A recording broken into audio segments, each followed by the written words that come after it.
Time for another project.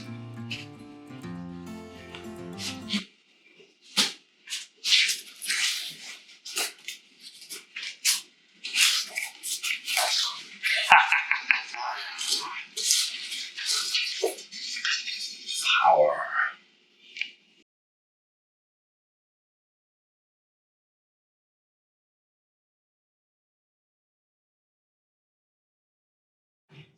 First, we're going to look at the tools we need to do the project.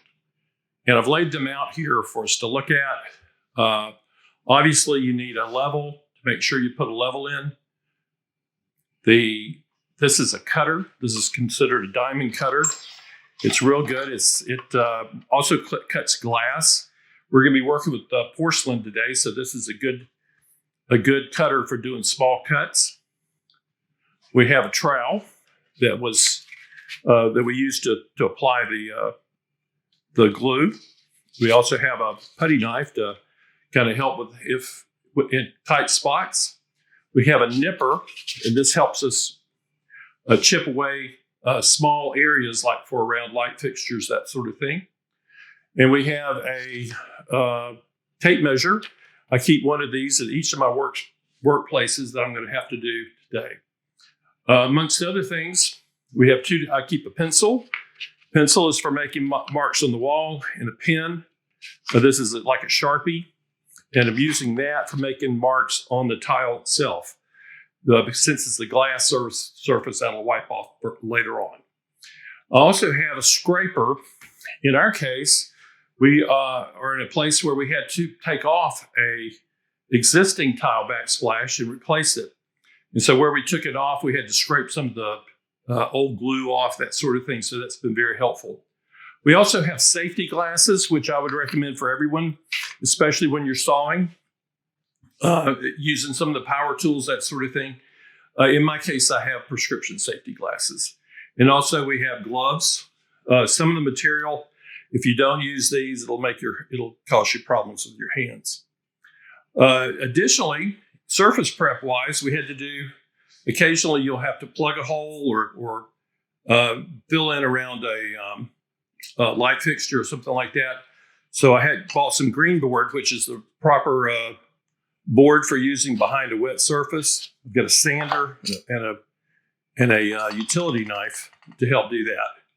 When we get to the point of doing the grout, we will be using the trowel to put it on, and also the sponge to help bring it on. You have levels. You're going to need levels, short levels and long levels, depending on where you're working. And for right now, we also, I bought a laser level, which you don't have to have that. You can easily use these devices and just check occasionally and make sure you're still level. The thing I like about it is it does put a line on the wall. And even if I'm not working directly up perfectly against that line, it helps me keep lined up as I go through and do the various levels. You can see here, this is the surface we'll be working with today. And I'm going to be putting some here. I'm going to be running along the base of this. And then up under here, you can see, I think you'll be able to see there's some of the old glue where I scraped it off. I've gotten that back to pretty much a flat surface to work with. And so it's nice. It's a nice flat surface. One thing you have to do when you're putting tile out is you have to go through and loosen all the electrical fixtures and have them out, because these little ears on the top and bottom, you're going to want them to rest on the face of the tile.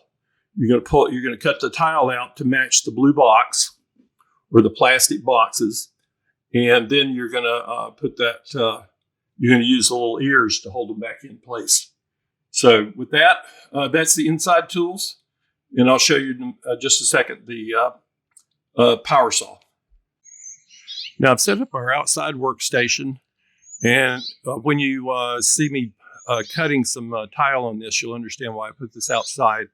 This is considered a wet saw. This is a fairly inexpensive one, and just part of the process, it'll go through. You see, there's a shallow pan of water down here. The saw rotates into that water to keep it cool.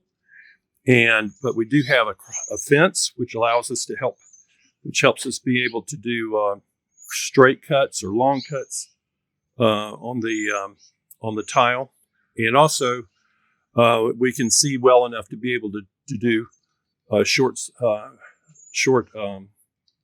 cuts that we can use the nippers to break out for around the light fixtures as well. So that's a power saw.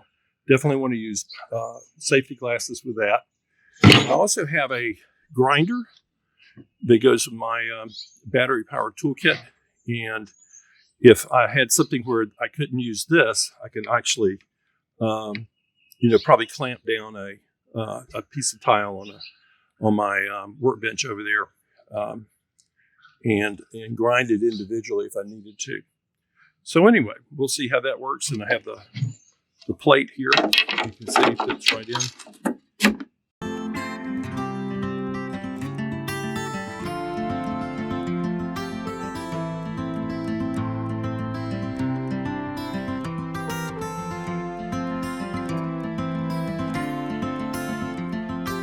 There's an old adage that says measure twice, cut once. And in tile, that's especially true because it's not very forgiving once you cut it.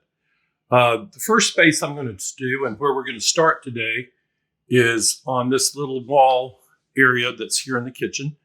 And what I'm going to do is I'm going to here on this wall. And so in order to set that up, what I did is I decided to go ahead and do a layout of it. We're going to have 6 courses from bottom to top, 1, 2, 3, 4, 5, 6, which is the same as we had on the other wall. I always like to try to start with a full tile and whatever the most exposed, especially down once you get underneath the overhang from the cabinets, is going to be the bottom. And so where there may be some trimming, once we get under the cabinets, that'll all be done up at the top, so that's more or less not visible. Same thing will also be true for this little ledge area here. The bottom tile will be full, and the top tile will be trimmed to whatever size we need. In this case, here was 13¼ inches. My tiles are 12 inches. And then we're going to use these trim pieces on each side. So I did a little math here. We got 13¼ Each of the wind up being about a 1/2 inch wide. And so I took the 13¼ less the 2 1/2 inch for this part that's going to be up here. And took that away from that. They gave me 12¼ Well, I didn't want to run a full tile and then only have 1/4 inch in the next space. And so what I decided to do is to space them evenly in an offset pattern, coming back and forth down through here. And so the long ones are going to be 8 1/4. The short ones, 8 1/8, and 4 1/8 for the 2 sizes that I'm going to cut these tiles as my filler in this area here.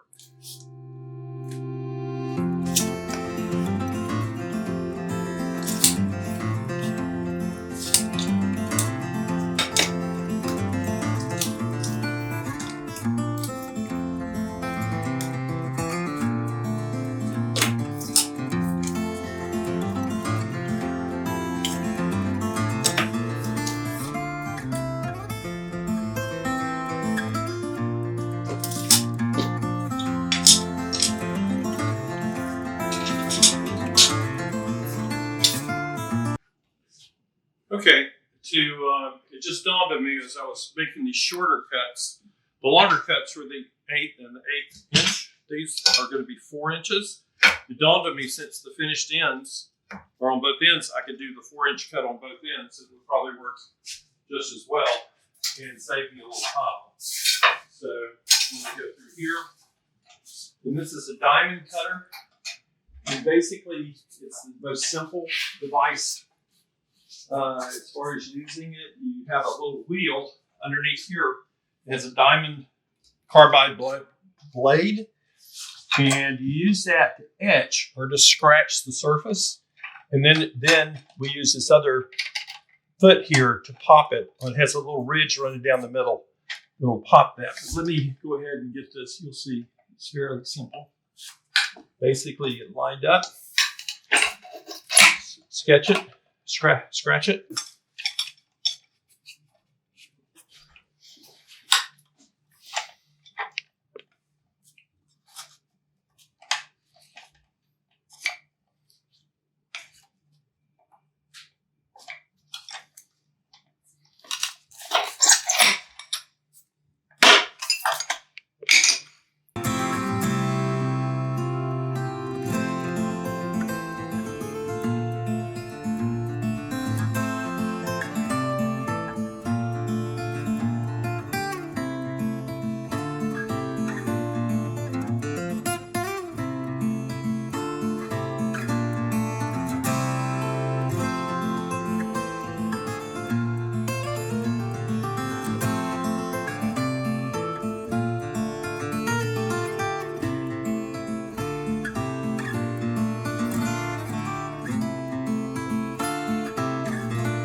No inches.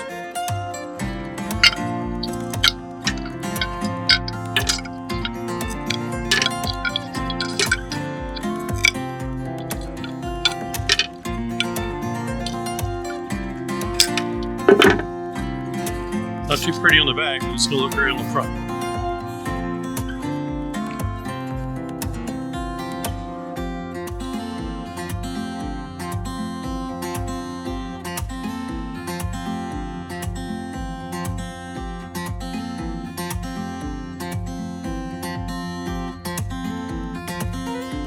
Okay, the tile has to fit in behind these little ears on the outlets.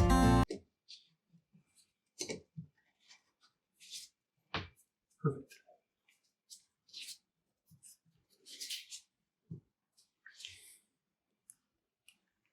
Like it? Okay. Anytime you're doing something like this too, you want to make sure that you're maintaining the integrity of your pattern. In this case, it's an offset pattern, 50%. So these are 12-inch tiles. So we've got 12-inch, 6-inch, and wow, we've got this situation here. So I had to cut this. I need to cut this as though it were a full tile to make it look right when it's finished. And so we did that. The next one would be a short tile, a 6-inch tile. So I went ahead and put that together. And then to get in behind the electrical outlet, you can tell we've had the door open a lot today because the saw's outside. And we're going to drop this right in behind those ears. Be a little bit careful not to get down around where the hot juice is at. Let's see how that fits right there.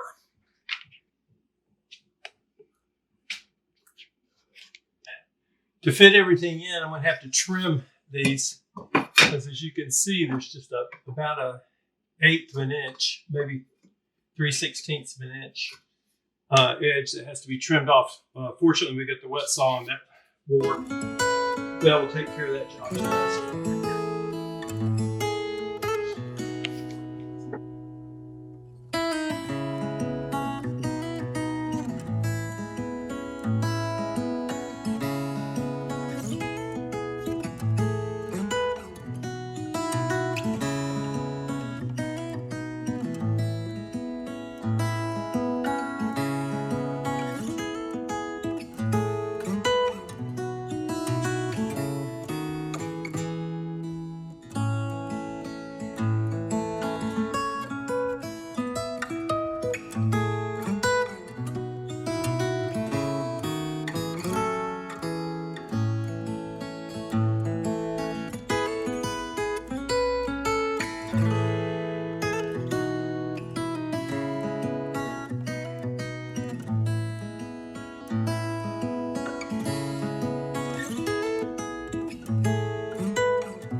Okay, that's most of the main part of the wall. Now we just have to do this trim piece up here along the edge under the upper cabinets and a few final little trim pieces.